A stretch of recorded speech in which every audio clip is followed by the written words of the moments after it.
தேவனுடைய வார்த்தையை சந்தோஷத்தோடு படிக்க போகிறோம். இன்று நான் உங்களுக்கு 2 அரசர்களை பற்றி பேச போகிறேன். இந்த 2 ராஜாக்களும் நண்பர்கள். இப்போ இந்த 2 ராஜாக்களையும் பற்றி நான் கற்றுக் கொடுக்கும் பொழுது நிறைய சரித்திர விஷயங்கள் சொல்ல வேண்டி வரும். பொறுமையாய் இருந்து சரித்திரத்தையும் கற்றுக்கொள்வோம். இது ஒரு கதை, ஒரு சம்பவம்.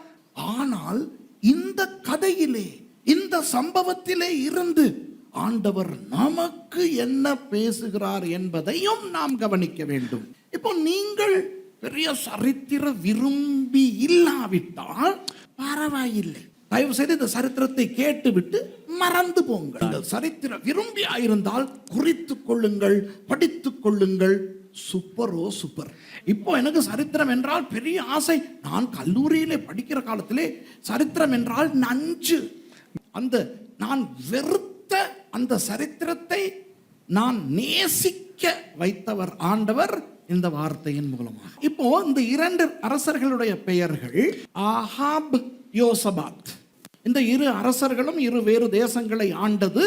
இன்றைக்கு சுமார் 2850 ஆண்டுகளுக்கு முன். சாலமோனுடைய காலத்துக்கு பிறகு இஸ்ரவேல் தேசம் 2ஆக பிரிந்தது.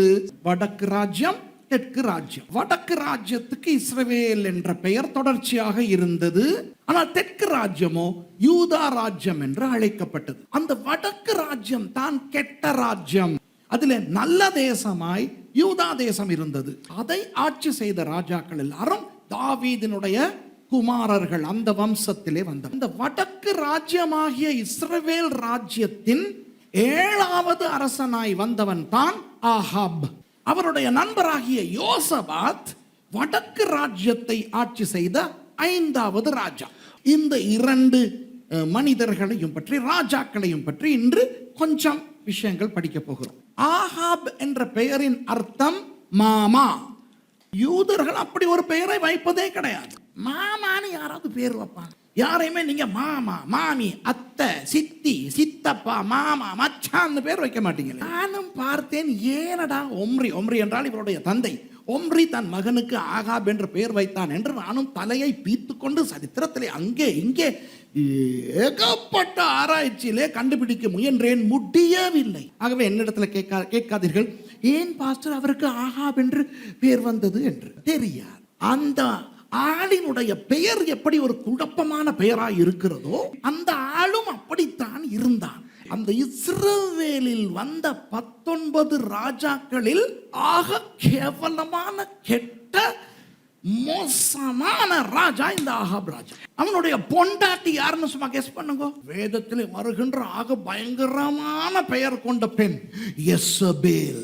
சீதோனிய ராஜாவாகிய எத்பகால் என்கின்ற அந்த கேவலமான பாகால் பூசாரி ராஜாவின் மகள் தான் அந்த யெசபேல் என்கின்ற பெண் பிசாஸ். இந்த ஆகாப் தருதலை, அந்த யெசபேலை எங்கேயாவது ஒரு சூப்பர் மார்க்கெட்டிலே கண்டு காதலித்து தொலைத்தாவது கட்டி இருந்தால் பரவாயில்லை. இது என்னன்னா ப்ரப்போசல் கல்யாணம். ப்ரப்போஸ் பண்ணி தான் கல்யாணம் நடந்துச்சு. அதுக்கு என்ன சொல்றது? பேசி வைத்து நடந்த கல்யாணம். அந்த தண்ட மகனுக்கு இந்த அப்பா பொம்பளை தேடி தான் கொண்டு வந்து கொடுத்தாரு. கட்டுடான் என்னமோ இஸ்ரவேல்ல கண்ணுக்கு லட்சணமா ராஜவம்சத்துல தன்ன மகனுக்கு ஏத்த பொம்பளை கிடைக்காத மாதிரி இவன் போயிட்டு அந்த கேவலமானவன் மகளை பேசி தண்ட மகனுக்கு கல்யாணம் பண்ணி வைக்கிறான். இந்த ஒம்ரி பையன் பைத்தியம் பிடிக்குதா இல்லையா? அவள் சும்மா வரல, சீதனம் கொண்டாரா. என்ன சீதனம் தெரியுமா? 850 தீர்க்கதரிசிகள். அதுவும் நல்ல தீர்க்கதரிசி கிடையாது. அந்த கேவலம் கெட்ட பாகால் பிசாசுட்டு பூசாரிகள் 450. அஷ்டரோத் என்று சொல்லுகின்ற பாபிலோனிய பிசாசின் பூசாரிகள் 400 பேர். இப்போ 850 பிசாசின் தீர்க்கதரிசிகள் சீதனமாய் இந்த தேசத்துக்கு வந்து என்ன செய்தார்கள்?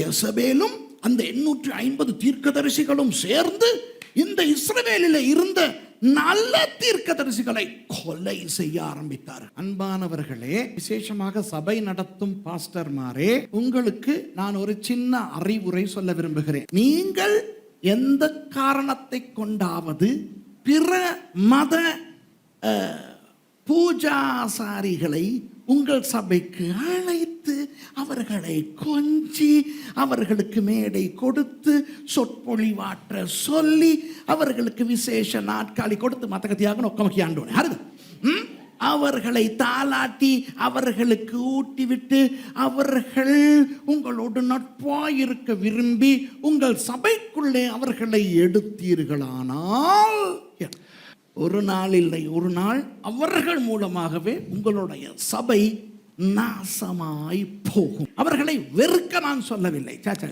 ஆனால் அவர்கள் அப்படி இருக்கும் வரை சபைக்குள்ளே அவர்கள் வரக்கூடாது. யார் வேண்டுமானாலும் ரட்சிக்கப்பட்டு சபைக்கு வர. அப்போ இது சும்மா ஒரு சம்பவத்தை தான் சொல்லுகிறேன். நமக்கு நிறைய இந்த பின்னணியை பற்றி பேசலாம். அந்த ஆகாப் காலத்திலே தான் உபதியா என்ற ஒரு தீர்க்கதரிசி இருந்தார். உபதியா என்ற ஒரு நல்ல தீர்க்கதரிசி இருந்தார். அவர் 100 தீர்க்கதரிசிகளை 2 கெபிகளுக்குள்ளே வைத்து அவர்களை பாதுகாத்து பராமரித்து வந்தார். அந்த காலத்திலே தான் எலியா தீர்க்கதரிசி வந்தார். எலியாவின் காலத்தில் அவர் செய்த பல விஷயங்கள் எல்லாம் நடந்தன. இன்னும் ஒரு தீர்க்கதரிசி இன்றைக்கு ஒருவேளை நமக்கு நேரம் இருந்தால் அவரை பற்றி பார்ப்போம். மிகாயா என்ற ஒரு தீர்க்கதரிசி இருந்தார். இப்படி சில சம்பவங்கள் எல்லாம் நடந்தன. இப்போ ஆகாபை ஞாபகம் வைத்துக் கொள்ளுங்கள். யோசபாத் யார்? யூதா ராஜ்யத்திலே வந்த 5வது ராஜா. அவர் தாவீதின் வம்சத்திலே வந்த ஒரு தாவீதின் குமாரர். யோசபாத் நல்ல மனிதன், தேவனுக்கு பயந்த ஒரு மனிதன். இந்த யூதா ராஜ்யத்துக்கு வந்த 20 அரசர்களிலே 6 பேர் தான் நல்லவர்கள். அந்த 6 பேரில் ஒருவர் தான் இந்த யோசபாத். கதையில இருக்கின்ற இன்னொரு கேவலம் என்னவென்றால், இந்த நல்ல ராஜா அந்த கேவலம் கெட்ட ராஜாவினுடைய நண்பன். அப்ப இன்றைக்கு ஆண்டவர் நமக்கு என்ன பேச போகிறார்? தேவனுடைய பிள்ளைகளே, தேவனுடைய ஊழியக்காரர்களே, உங்களுக்கும் இந்த மாதிரி நண்பர்கள் உண்டா? ஆம் என்றால் அங்கு நடந்தது உங்கள் வாழ்விலும் நடக்க முடியும். கொஞ்சம் பார்ப்போமே. எனக்கு இந்த அதிகாரம் ரொம்ப ஆசை. சரி, பார்ப்போமே. 22வது அதிகாரம் 1 ராஜாக்கள் 1வது வசனத்தை வாசிப்போம். சீரியருக்கும் இஸ்ரவேலருக்கும் 3 வருஷம் யுத்தம் இல்லாது இருந்தது. இந்த வசனத்திலிருந்து சுரேஷ், நீ என்னடா பேச போகிறாய் என்று நீங்கள் யோசிக்கலாம். சீரியரும் இஸ்ரவேலர்களும் 3 வருஷம் யுத்தம் செய்யவில்லையாம். பாருங்கள், புதிய ஏற்பாட்டில் தானாம் ஏதோ நம்முடைய தேவன் கருணையுள்ளவர், இரக்கமுள்ளவர், பொறுமையுள்ளவர், கிருபையுள்ளவர். பழைய ஏற்பாட்டில் அவர் மூர்க்கமானவர், கொடூரமானவர், ரத்தம் சிந்த வைத்தவர், கொலை செய்தவர், அழித்தவர் என்று நினைக்கிறார். உங்களுக்கு தெரியுமா, இந்த ஆகாப் பயல் இருக்கிறானே, ஆகாப் பயல், இவனுக்கு ஒரு திராட்சை தோட்டத்தை பார்த்து ஆசை வந்தது. இன்று கூட அந்த ஆகாபின் அரண்மனைக்கு பக்கத்திலே, அங்கே மெகிடோவிலே, இஸ்ரேலிலே அந்த அழகான திராட்சை தோட்டங்கள் உண்டு. அப்போ அந்த திராட்சை தோட்டத்தின் உரிமையாளன் நாபோத். ஆகாப் வந்து நாபோத்துக்கு சொல்லுகிறார், இந்த திராட்சை தோட்டத்தை எனக்கு ஏண்டா, நான் நல்ல விலை கொடுத்து வாங்குறேன். அப்படி பணம் கொடுத்து பணத்துக்கு விற்க விருப்பம் இல்லாவிட்டால் நீ சொல்லுகிற ஒரு இடத்திலே நல்ல ஒரு திராட்சை தோட்டத்தையே நான் உனக்கு கொடுக்கிறேன் என்று கேட்டான். நாபோத் சொன்னார், ராஜாவே முடியாது, இது எனக்கு என் அப்பா என் தாத்தா அவர்கள் பயன்படுத்தி அங்கிருந்து வந்தது, மன்னித்துக் கொள்ளுங்கள் என்று சொல்லிவிட்டார். ஆகாப் ராஜா என்ன செய்தார்?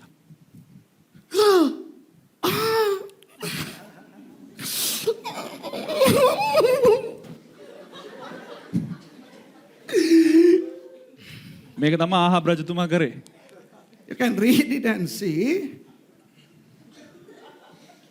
இந்த ஹிந்தி நடிகைகள், தமிழ் நடிகைகளும் அப்படிதான்.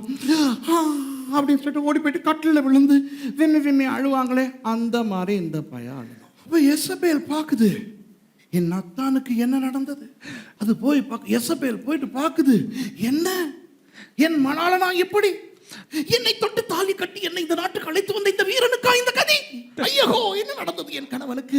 அத்தான் சொல்லத்தான்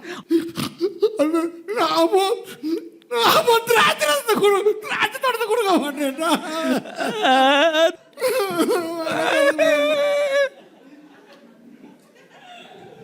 Naboth did not sell me his vineyard. I mean,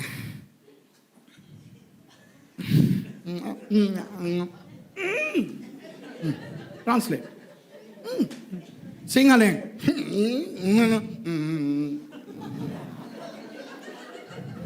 In English. Okay, you can put your words to that. யெசபேல் சொல்றா, இரு நான் உனக்கு வாங்கித்தாரேன், நீ எல்லாம் ஒரு ஆம்பளை. இவள் என்ன செய்கிறாள்? வசனத்தில் நீங்கள் வேதத்தில் வாசித்து பார்த்தால் 21ஆம் அதிகாரத்தில் இந்த கதை இருக்கிறது. இவள் என்ன செய்கிறாள்?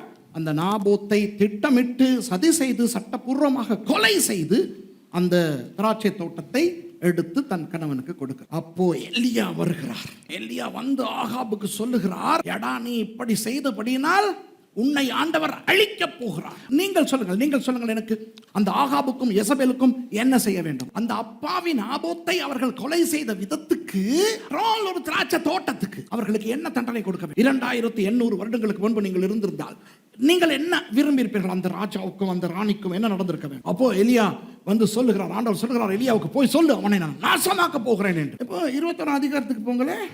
இப்போ 17வது வசனத்தை பார்க்க போறோம். 17 වෙනි පදය අපි කියවන්න යනවා. Let's read verse 17 of chapter 21. கர்த்தருடைய வார்த்தை திஸ்பியனாகிய எலியாவுக்கு உண்டாயிற்று. அவர், நீ எழுந்து சமாரியாவில் இருக்கிற இஸ்ரவேலின் ராஜாவாகிய ஆகாபை சந்திக்கும்படி போ. இது அவன் நாபோத்தின் திராட்சை தோட்டத்தை சொந்தமாய் எடுத்துக்கொள்ள அங்கே போயிருக்கிறான். நீ அவனை பார்த்து, நீ கொலை செய்ததும் என்று அந்த கொஞ்சத்தை வாசிங்களே. ஆண்டவர் எலியாவுக்கு சொல்லுகிறார், இப்படி ஒன்று நடந்திருக்கிறது, நீ அவனுக்கு போய் நான் சொல்ல போவதை சொல்லு. எலியா தீர்க்கதரிசி ஆகாபின் இடத்துக்கு போகும் பொழுது ஆகாப் எப்படி எலியாவை வாழ்த்துகிறார் பாருங்கள். 20வது வசனம், verse 20. அப்பொழுது ஆகாப் எலியாவை நோக்கி, என் பகைஞனே, என்னை கண்டுபிடித்தாயா என்றான். உங்களை பார்த்து யாராவது பகைஞனே என்று அழைத்தால் உங்களுக்கு என்ன ஆகும்? சொல்லுங்க பாப்பா, என்ன மாதிரி ஃபீல் பண்ணுவீங்க நீங்க? ஆமா, அவர்களை பகைஞர்களாய் பார்ப்பதில்லை, ஆனால் நம்மை பகைஞர்களாய் பார்க்கிற அநேகர் உண்டு. இப்படி ஒரு ஆளாவது வந்து உங்களை பார்த்து பகைஞனே, எதிரியே என்றால் உங்களுக்கு ஏறுமா இல்லையா? எலியா ஒரு பெரிய தீர்க்கதரிசி. இந்த ஆகாப் வந்து எலியாவை பார்த்து சொல்லுகிறான், ஹே பகைஞனே, என்ன கண்டுபிடிச்சிட்டியா? இப்ப அதுக்கு எலியா சொல்லுகிறார், கண்டுபிடித்தேன். எதற்கு கண்டுபிடித்தேன் தெரியுமாடா? கர்த்தரின் பார்வைக்கு பொல்லாப்பானதை செய்தபடியினால் உனக்கு இப்படி இப்படி இப்படி இப்படி நடக்க போகின்றதடா. எலியா போய்விட்டார் தன்னுடைய வீட்டுக்கு. இப்போ ஆகாப் என்ன செய்கிறான்? 27வது வசனம். ஆகாப் இந்த வார்த்தைகளை கேட்டபோது தன் வஸ்திரங்களை கிழித்து தன் சரீரத்தின் மேல் இரட்டை போர்த்து கொண்டு உபவாசம் பண்ணி இரட்டிலே படுத்து தாழ்மையாய் நடந்து கொண்டார். இப்படி அவன் மனம் திரும்புகிற பொழுது நீங்கள் அங்கு இருந்திருந்தால் என்ன செய்திருப்பீர்கள்? உங்களை பற்றி எனக்கு தெரியாது, நீங்கள் நல்லவர்கள். நான் அங்கு இருந்திருந்தேன், நான் சொல்லியிருப்பேன், அடே இவனே, நீ இப்படி சட்டையை கிழிச்சுக்கிட்டு கீழே படுத்தி இரட்டுடுத்தி உருண்டு புரண்டாலும் படவா ராஸ்கல், நீ செய்த வேலைக்கு உனக்கு இந்த தண்டனை தடுக்கப்படக்கூடாது. என்னோட சேர்றது எத்தனை பேர்? அம்மா, thank you. How many of you like to join me? இப்போ பழைய ஏற்பாட்டின் தேவன் அப்படித்தானே இருக்க வேண்டும். புதிய ஏற்பாட்டில் தேவன் அன்பு, கருணை, கிருபை என்று இருக்கிறார்.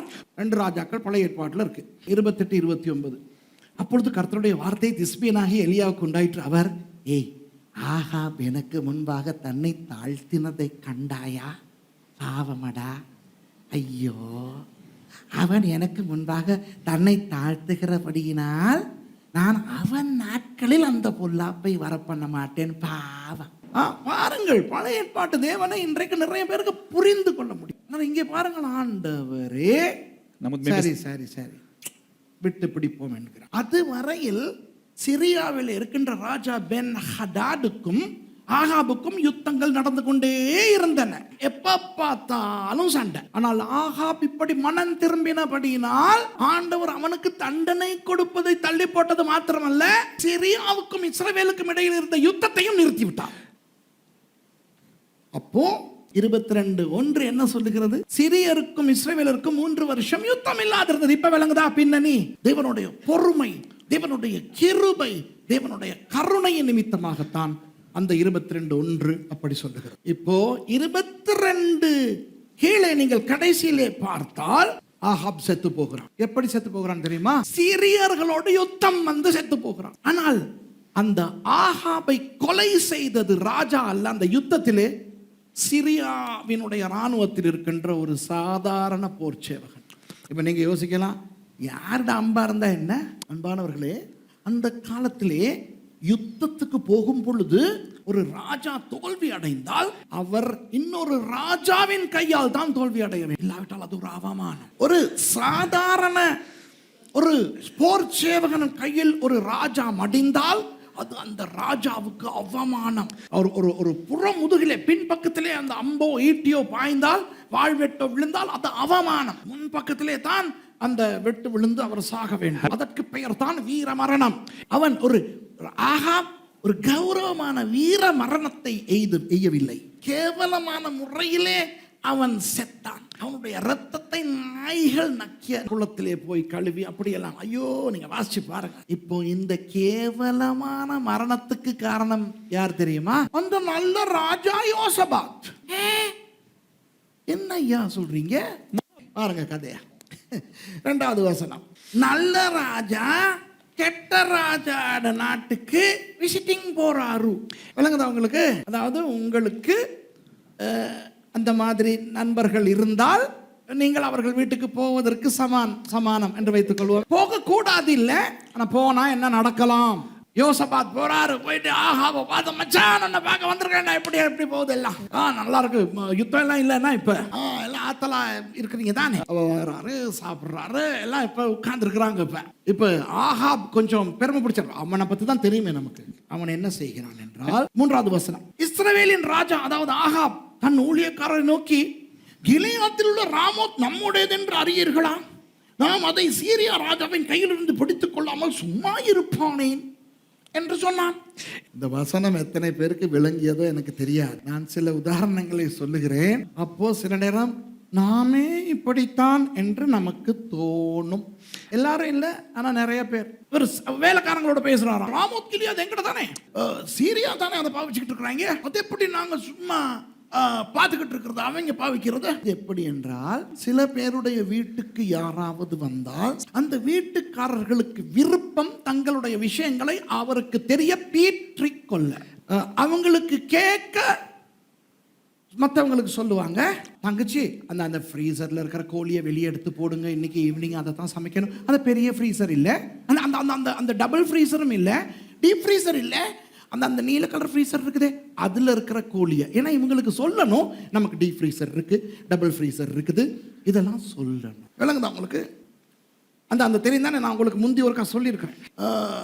ஐயோ, எங்களுடைய வீட்டுக்கு சார பாம்பு வந்துருச்சு. ஐயோ, அது அந்த கிரில்லுக்கால வந்து எங்கட சோஃபாவால் இறங்கி அப்படியால போயிட்டு எங்கட ஃப்ரிட்ஜால் ஏறி கொஞ்சம் இல்லைன்னா எங்கட எல்இடி டிவியால போயிட்டு அந்த டிவி விழுந்திருக்கும். அப்படியே அங்கிட்டால போயிட்டு அந்த அந்த அந்த அந்த 59,000க்கு வாங்கின அந்த ஃபில்டர் கொஞ்சம் இல்லாட்டி விழுந்திருக்கும். ஐயோ, அப்புறம் நாங்கள் ஆப்பிக்கோல வாங்கின தும்புக்கட்டையால் அடிச்சு அது நல்ல நேரம் அது போய் வீட்டில் ஈக்கிற சாமானங்களை செல்றதுக்கு தான் இப்படி செல்றேன். இதே தான் இவன் செய்கிறான்.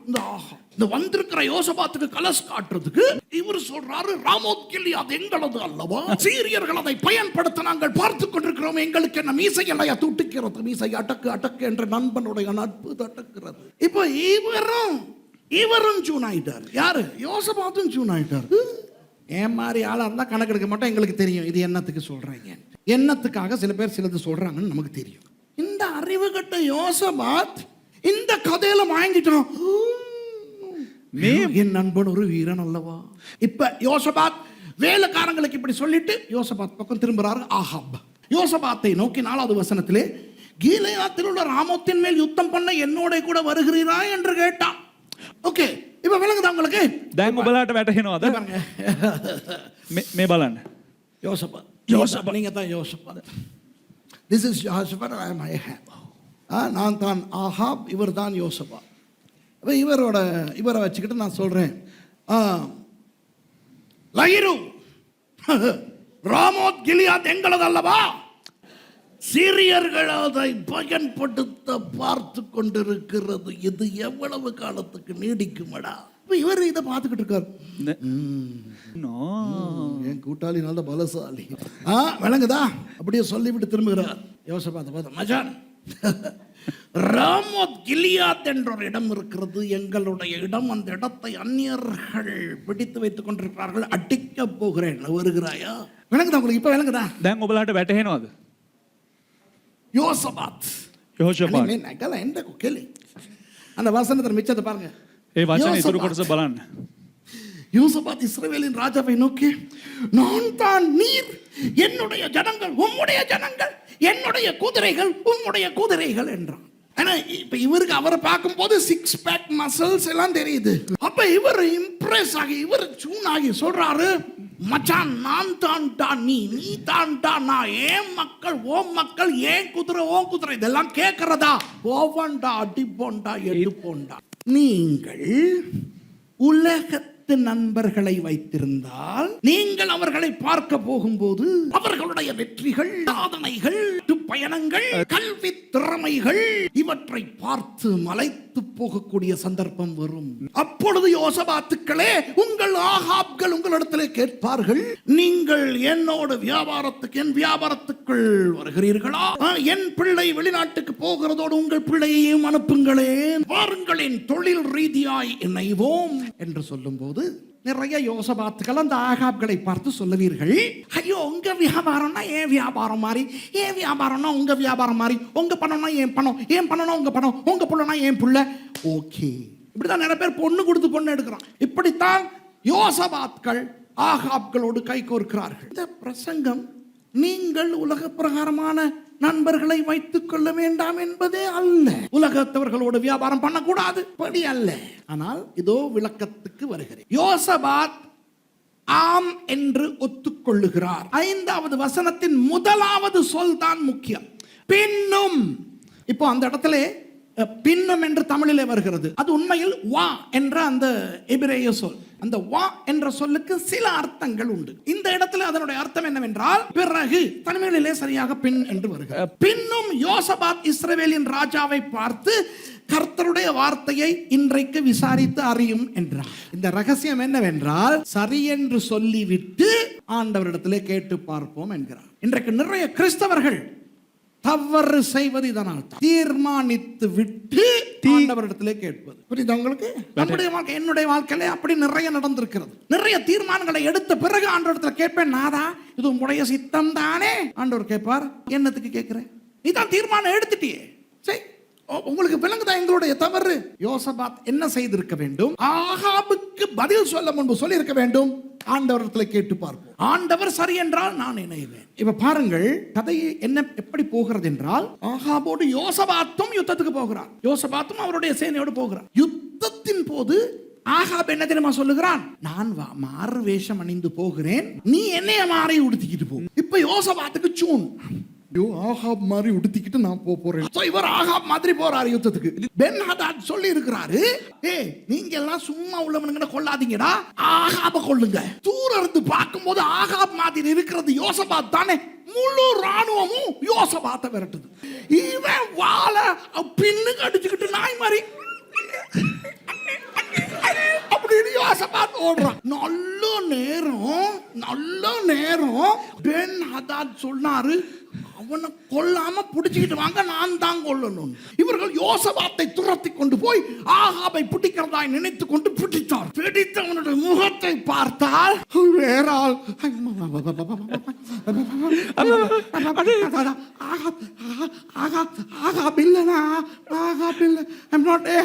இதை ஒரு படமா எடுத்து இந்த கேரக்டரை வடிவேலுக்கு கொடுத்தா எப்படி இருக்கும்?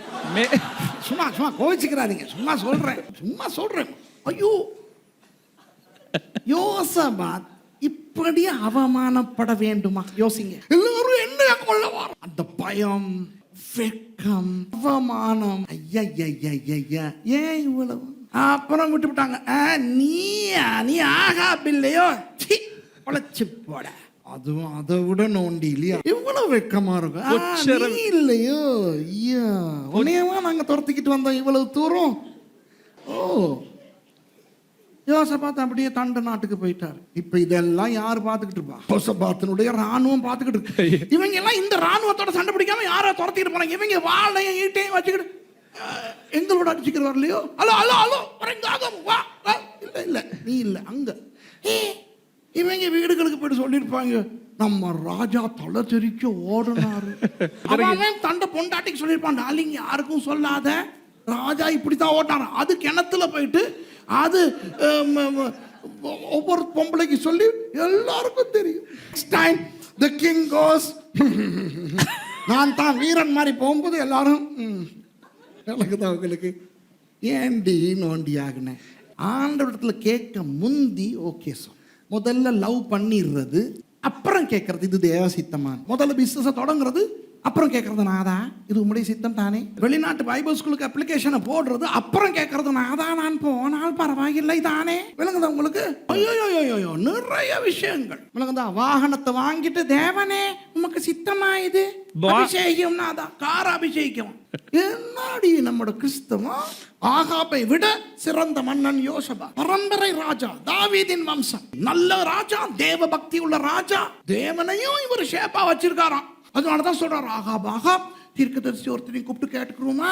இன்றைக்கு ஆண்டவர் என்ன சொல்லுகிறார் தெரியுமா? உங்கள் நண்பர்களை குறித்து, வியாபார தொடர்புகளை குறித்து கவனமாயிருங்கள். அவ்வளவுதான். தேவனை அறியாத உங்கள் தொடர்புகள், உங்களுடைய நண்பர்கள், இவர்களை குறித்து கவனமாயிருங்கள். பழக வேண்டாம் என்று ஆண்டவர் சொல்லவில்லை, கவனமாயிருங்கள். எதுக்கு கவனமாயிருங்க? முதலாவது, the first thing for you to be careful is do not be impressed by them or their achievements. அவர்களை குறித்தோ அவர்களுடைய வளர்ச்சிகளை குறித்து நீங்கள் அதிர்ச்சி அடையாதீர்கள், ஐயோ என்று ஆச்சரியப்படாதீர்கள். அவர்கள் உங்களை விட அவர்கள் சிறந்தவர்களாய் காட்ட முயற்சிப்பார்கள் ஆகாபை போல. வேதாகம கல்லூரி மாணவர்களே, உங்கள் நண்பர்கள் உங்களுக்கு காட்டுவார்கள், எனக்கு நல்ல தொழில் இருக்கிறதடா, 75,000 ரூபாய் சம்பளம் வாங்குகிறேனடா, காணி வாங்கி விட்டேன், வீடு கட்டுகிறேன், திருமணம் செய்ய போகிறேன் ஒரு அழகியை, நான் தோஹா கட்டாரிலே ஒரு வேலைக்கு போயிருக்கிறேன். அப்ப உங்களுக்கு என்ன தெரியுமா நடக்கும்? யோசபாத் மாதிரி வாய பொழப்பீங்க. உனக்கு ஒரு சான்ஸ் எடுத்து கொடுக்கவா மச்சான், கட்டாருக்கு என்னோட 2 ரூம்லயே இருக்கலாம் மச்சான், அந்த கம்பெனிலே வேலை வாங்கி தாரேன் மச்சான், ஆத்தல் பிட்ட போல்தல் மச்சான். சரி, இந்த பாஸ்போர்ட், இந்த காசு, இந்த போட்டோ, இந்த என்ற ரெசிமி, வீட்டுக்கு வந்துட்டு நாதா ஓகே நாதா. உடனே உங்க காதுக்கு ஒரு சத்தம் கேட்கும். பைபிள் ஸ்டூடெண்ட்ஸ், வர டிசம்பர் மாசம் உங்களுக்கு கேட்கும். லீவுக்கு போறீங்கல்ல, ஆமாடா ஜனவரி மாதம் மீண்டும் அங்கு போய் மேர்சி அம்மாவினுடைய கொடூரமான தாக்குதல்களுக்கு நீ இலக்காக வேண்டுமா? நீ இருக்கின்ற இடத்தை விட்டு எழுந்து நான் உனக்கு காண்பிக்கும் தோஹா கட்டாருக்கு போ. ஆண்டவரே, இதை நீர் நிரூபியும் நாதா. Confirm this to me, O Lord. அண்டா சாகசம் அபுக்கா குசும் திறந்திடு சீசே. ஆதியாகமம் 12:1. வாவ். நீ எழுந்து உன் தேசத்தையும் உன் தகப்பன் வீட்டையும் உன் இனத்தையும் விட்டு நான் காண்பிக்கும் தேசத்துக்கு போ. மற்ற எல்லா நேரத்திலையும் சங்கீதத்துக்கு தான் போகும். இன்னைக்கு பார்த்து கர்த்தருக்கு ஸ்தோத்திரம். ஆதியாகமம் 12 வந்துருச்சு. நமக்கெல்லாம் 3வது கன்ஃபர்மேஷன் வேணும். we need our third confirmation. December 25 Christmas ஆராதனைக்கு போயிருக்கிறோம் ஒரு சர்ச்சுக்கு. இங்கே ஒருவர் இருக்கிறார். மகனே, கர்த்தர் உன்னுடைய வாழ்க்கையில் ஒரு புதிய காரியத்தை இன்று முதல் செய்வார். எப்ப? டிசம்பர் 25. இவ்வளவு நாள் செய்ய முடியல, இன்னைக்கு தான் செய்ய போறோம். இந்த பைபிள் ஸ்டூடெண்ட்ஸ்க்கு மாத்திரம் இல்லைங்க, எல்லாருக்கும் இப்படி தான் நடக்கும். not only to the Bible students, you and I, even for me, this can happen. So what is God teaching us? ஆண்டவர் என்ன சொல்கிறார்? Thou shalt not be impressed by godless people. தேவனற்ற ஜனங்களை பார்த்து ஆச்சரியப்படாதே. அவனுடைய முன்னேற்றம், அவனுடைய வளர்ச்சி, அவனுடைய வெற்றியை பார்த்து ஆசைப்படாது. எதையும் தீர்மானிக்க முன்பு தேவனிடத்தில் கேளு. உங்களுக்கு எப்படி எனக்கு தெரியாது. இதை பேசிக் கொண்டிருக்கும் பொழுது ஆண்டவர் என்னோடு பேசினார். I don't know about you, but whilst preaching, God spoke to my heart. And I have things to repent.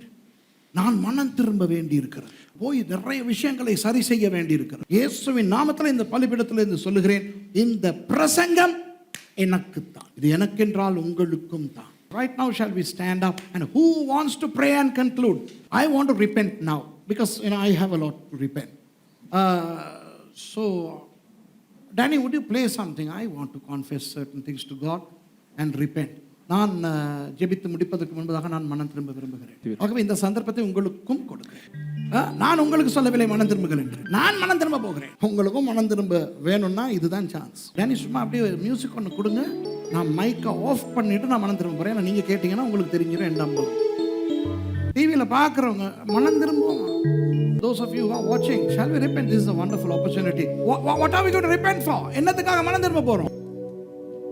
உலகத்தவனை பார்த்து மலைத்து போனது முதலாவது.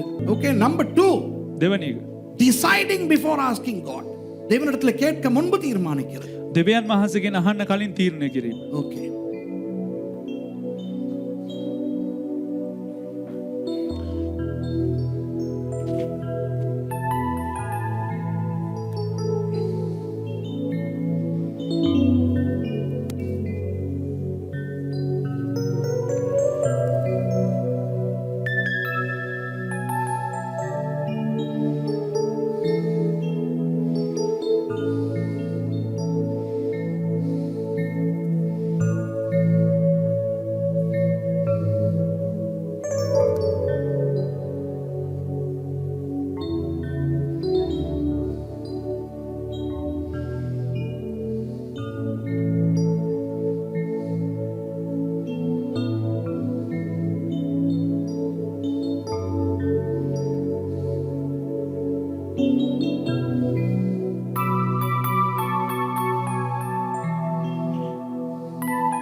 give me G.